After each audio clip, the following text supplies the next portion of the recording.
أعلنت الشرطة المغربية توقيف 60 شخصا في مدينتي طنجة وتطوان ضمن عمليات مكافحة المحتويات الرقمية التي تحرض على تنظيم الهجرة غير النظامية.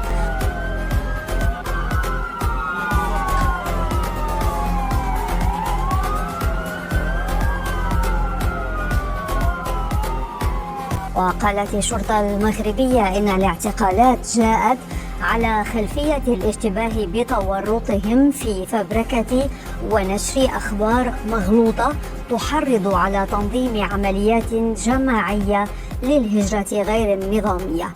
ورصدت مصالح اليقظة المعلوماتية محتويات رقمية.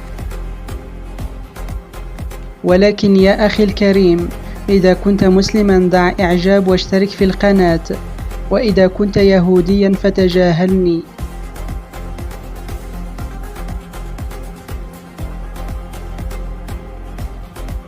وقالت الشرطة المغربية إن الاعتقالات جاءت على خلفية الاشتباه بتورطهم في فبركة ونشر أخبار مغلوطة تحرض على تنظيم عمليات جماعية للهجرة غير النظامية. ورصدت مصالح اليقظة المعلوماتية محتويات رقمية منشورة تحرض بشكل مباشر على اقتحام السياج الأمني الواقع بين مدينة الفنيدق في شمال المغرب وأيضا مناطق أخرى. وقد مكنت الأبحاث التقنية والتحريات الميدانية من تحديد هويات 13 شخصا متورطين في نشر وتقاسم هذه المحتويات الرقمية.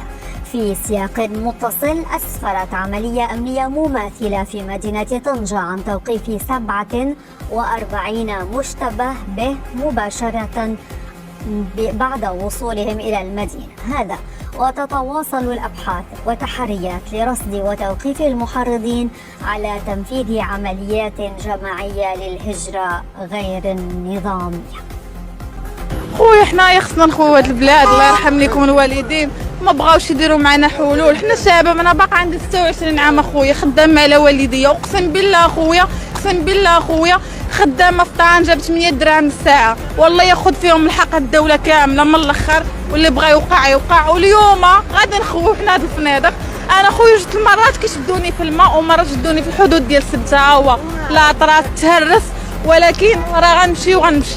محمد السادس انا كنوجه ليه التحيه، دير مع الشباب ديالك شي حلول، دير لهم اخويا، دير لهم شركات، دير لهم فين يخدموا، خلي المولى الكراسي يخدموا. شادوا لهم الدوله وكتاهل المونديال، نتايا عندك صبر ياكلوا ولادك، قاع ولاد الناس يجيو ياكلوا. وهذا الشيء انايا حسبي الله ونعم الوكيل في هذه البلاد.